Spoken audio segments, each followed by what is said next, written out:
All right, ಈ ಪ್ರಕರಣದ ಬಗ್ಗೆ ಬಹಳ ಅತ್ಯಂತ ಕಾಠಿಣ್ಯಯುತವಾಗಿ ತಮ್ಮ ವಾದವನ್ನ ಅಭಿಪ್ರಾಯಗಳನ್ನು ಮಂಡನೆ ಮಾಡುತ್ತಲೇ ಬಂದಿದ್ದಂತಹ ಶ್ರೀ ಬಿ.ವಿ. ಆಚಾರ್ಯ ಅವರು ಈಗ ನನ್ನ ಜೊತೆ ನೇರ ಸಂಪರ್ಕದಲ್ಲಿದ್ದಾರೆ. ನಮಸ್ಕಾರ sir, good morning. Shall I call this one of the greatest days for Indian independent judiciary? ಭಾರತದ ಸ್ವಾತಂತ್ರ್ಯ ಅಂದ್ರೆ ಸ್ವತಂತ್ರವಾಗಿ ನಿರ್ವಹಿಸುವಂತಹ ನ್ಯಾಯಾಂಗ ವ್ಯವಸ್ಥೆಯ ಅದ್ಭುತ ದಿನ, ಪ್ಲಸ್ ಪ್ಲಸ್ ಭ್ರಷ್ಟಾಚಾರಿಗಳನ್ನು ಹೆಡೆಮುರಿ ಕಟ್ಟೋದಕ್ಕೆ ಆಗಿರುವಂತಹ ಅದ್ಭುತ ತೀರ್ಪು ಅಂತ ನಿಮ್ಗೆ ಅನ್ಸತ್ತಾ? Shall I say that?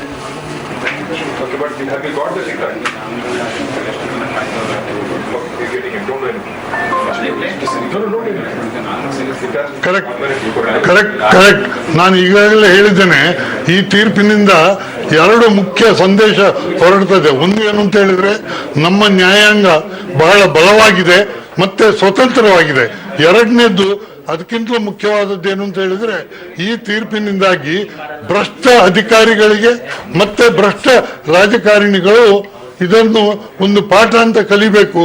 ಇನ್ನು ಮುಂದಕ್ಕಾದರೂ ಇಂಥ ಭ್ರಷ್ಟರಾದ್ರೆ ಅವರನ್ನು ಕಾನೂನು ಅವರ ಬೆನ್ನು ಹಿಡಿದು ಖಂಡಿತ ಹೋಗ್ತದೆ ಅಂತ ಹೇಳುವುದನ್ನು ಅವರು ಅರಿತುಕೊಳ್ಬೇಕು.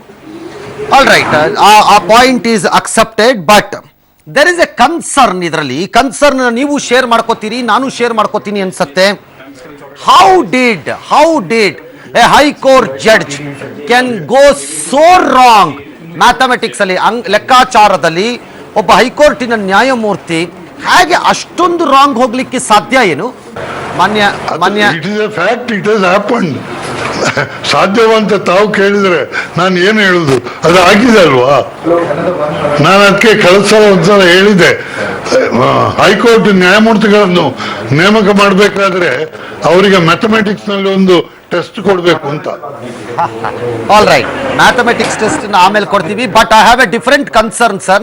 ನನ್ನ ಕಳಕಳಿ ಬೇರೆ. ತಪ್ಪನ್ನ ಯಾರು ಬೇಕಾದರೂ ಮಾಡಬಹುದು, ಆದರೆ ತಪ್ಪನ್ನ ಮಾಡಿದಾಗ ನ್ಯಾಯಾಲಯಗಳು ಅದಕ್ಕೆ ಶಿಕ್ಷೆಯನ್ನು ವಿಧಿಸತ್ವೆ. ಆದರೆ ಈ ರೀತಿಯ ಕಣ್ಣಿಗೆ ಕಾಣುವಂತಹ ತಪ್ಪುಗಳು ಆದಾಗ ನ್ಯಾಯಮೂರ್ತಿಗಳ ಕಾರ್ಯಕ್ಷಮತೆಯನ್ನ ಮತ್ತು ಅವರು ಅರ್ಹರೋ ಅನರ್ಹರೋ ಇಂತಹ ಕೆಲಸಗಳಲ್ಲಿ ಕುಳಿತುಕೊಳ್ಳಲು ಅನ್ನುವಂತಹ ವಿಮರ್ಶೆಯನ್ನ ನ್ಯಾಯಾಂಗ ಇಲಾಖೆ ಮಾಡೋದಕ್ಕೆ ಜಾಗನೇ ಇಲ್ವೇನು? ಸರಿ, ನಾನು ಖಂಡಿತ ನಿಮ್ಮ ಎಲ್ಲ ಅಭಿಪ್ರಾಯವನ್ನು ಒಪ್ತೇನೆ. ಆದರೆ ಇಂಥ ವಿಷಯಗಳಲ್ಲಿ ನಾವು ಒಂದು ವಿವರವಾದ ಒಂದು ನಮ್ಮೊಳಗಿನ ಡಿಸ್ಕಷನ್ ಅಗತ್ಯ ಅಂತ ನಾನು ಭಾವಿಸ್ತೇನೆ. ಟೈಮ್ ಫಿಕ್ಸ್ ಮಾಡಿದ್ರೆ ತಮ್ಮೊಂದಿಗೆ ಬಂದು ಈ ಬಗ್ಗೆ ಒಂದು ಸಂವಿಧಾನ ಒಂದು ನಮ್ಮೊಳಗಿನ ಡಿಸ್ಕಷನ್ ಅನ್ನು ಮಾಡುವ ಅಂತ ಹೇಳಿ ನಾನು ಹೇಳ್ತೇನೆ. ಈಗ ಇಲ್ಲಿ ಇದು ಸರಿಯಾದ ಸಂದರ್ಭ ಅಲ್ಲ. ನಮ್ಗೆ ಸಾಕಷ್ಟು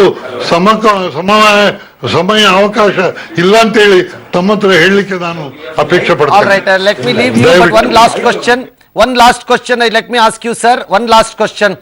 ತಾವು ಈ ಪ್ರಕರಣದಲ್ಲಿ ಸಾಕಷ್ಟು ಇನ್ವಾಲ್ವ್ ಆಗಿದ್ರಿ. ನಾನು ಇದನ್ನ ವಿಕ್ಟ್ರಿ ಅಂತ ಕರೆಯಲ್ಲ. ಒಬ್ಬ ವಕೀಲರ ಕೆಲಸವನ್ನ ತಾವು ಮಾಡಿದ್ದೀರಿ. ನಾನು ಇದನ್ನ ವಿಕ್ಟ್ರಿ ಅಂತ ಕರೆಯಲ್ಲ, ವಕೀಲರ ಕೆಲಸವನ್ನ ನೀವು ಮಾಡಿದ್ದೀರಿ ಕಾನೂನನ್ನು ಸ್ಥಾಪನೆ ಮಾಡೋದಿಕ್ಕೆ. ಆದ್ರೆ 19 ವರ್ಷಗಳ ದೀರ್ಘಕಾಲ ಕಾದಿದ್ದು ಬಹಳ ಬಹಳ ಬಹಳ ಕಷ್ಟ ಆಗತ್ತೆ. ಈ ರೀತಿ ಸಮಯ ಆದ್ರೆ ತುಂಬಾ ಕಷ್ಟ ಆಗತ್ತೆ ನಮ್ಮ ನ್ಯಾಯಾಂಗ ವ್ಯವಸ್ಥೆ ಮತ್ತು ನಮ್ಮ ಜನರ ನಂಬಿಕೆ ಅಂತ ನನಗನ್ಸತ್ತೆ. Your last comment, I will let you go. ತಾವು ಹೇಳಿದ್ರೆ ನಾನು ಒಪ್ತೇನೆ. ಯಾವುದೇ ಒಂದು ಕ್ರಿಮಿನಲ್ ಕೇಸ್ ಇರಲಿ, ಮ್ಯಾಕ್ಸಿಮಮ್ ಎಲ್ಲ ಕೋರ್ಟ್ಗಳಲ್ಲಿ 2 ಅಥವಾ 3 ವರ್ಷದೊಳಗೆ ಮುಗಿಬೇಕು. 19 ವರ್ಷ ಹೋಗುವುದರಲ್ಲಿ ಅರ್ಥವೇ ಇಲ್ಲ. ನೀವು ಹೇಳಿದಾಗೆ ನಾನು ಈ ಮಾಡಿದ ಪ್ರಯತ್ನದಿಂದ ಇವತ್ತಿನ ತೀರ್ಪು ನನಗೇನೊಂದು ದೊಡ್ಡ ಸಂತೋಷ ಕೊಟ್ಟಿದೆ ಅಂತ ಹೇಳುವುದಿಲ್ಲ, ಆದರೆ ನನಗೆ ಒಂದು ತೃಪ್ತಿಯನ್ನು ತಂದು ಕೊಟ್ಟಿದೆ. ಕೆಲವು ಸಾಕ್ಷಿ ಪ್ರಜ್ಞೆಗಳು ಉಳ್ಕೊಂಡಿರೋದ್ರಿಂದಾನೇ ಇಂತಹ ತೀರ್ಪುಗಳು ಹೊರಕ್ಕೆ ಬರುತ್ತವೆ ಅನ್ಸುತ್ತೆ. ಎಲ್ಲವೂ ಕತ್ತಲೆ ಆಗುವಂತಹ ಸಂದರ್ಭದಲ್ಲಿ ಅಲ್ಲಲ್ಲಿ ಬೆಳಕು ಕಾಣಿಸುತ್ತೆ. That is the beauty. In a black sky always stars will shine ಅಂತಾರೆ. Thank you, so nice of you sir. Shri B V. Acharya ಅವರು ಈ ಪ್ರಕರಣದಲ್ಲಿ ಬಹಳ ಹಠ ಹಿಡಿದು ತಮ್ಮ ವಾದವನ್ನ ಮಾಡಿದ್ದರು. ಅವರ ವಾದದ ತಿರುಳು ಬಹಳ ಸರಳವಾಗಿತ್ತು. ರಾಜ್ಯ ರಾಜಕೀಯದಲ್ಲಿ ವಾರದಿಂದ ಡೈರಿಯ ಸುದ್ದಿ ಇತ್ತು. ಈಗ ಅದಕ್ಕೆ ಸಿಡಿ ಸೇರ್ಕೊಂಡಿದೆ. ಸಿಎಂ ಸಿದ್ದರಾಮಯ್ಯ ತಮ್ಮ ಕುರ್ಚಿ ಉಳಿಸಿಕೊಳ್ಳಕ್ಕೆ ಕಾಂಗ್ರೆಸ್ ಹೈಕಮಾಂಡ್ಗೆ 1000 ಕೋಟಿ ರೂಪಾಯಿ ಕಪ್ಪ ಕೊಟ್ಟಿದ್ದಾರೆ ಅಂತ ಸಿದ್ದರಾಮಯ್ಯ ಆಪ್ತ ಎಂಎಲ್ಸಿ ಗೋವಿಂದರಾಜು ಅವರ ಮನೆಯಲ್ಲಿ ಸಿಕ್ಕಿರೋ ಡೈರಿನಲ್ಲಿ ಎಲ್ಲ ವಿವರ ಇದೆ ಅನ್ನೋ ಆರೋಪವನ್ನ ನಾನು ಗಂಭೀರವಾಗಿ ಮಾಡಿದ್ದೇನೆ ಅಂತ ಯಡಿಯೂರಪ್ಪ ಹೇಳಿದ್ದಾರೆ. ಮತ್ತೆ ಬಿಜೆಪಿ ಕಚೇರಿಯಲ್ಲಿ ಕೋರ್ ಕಮಿಟಿ ಸಭೆ ನಡೆದಿದೆ.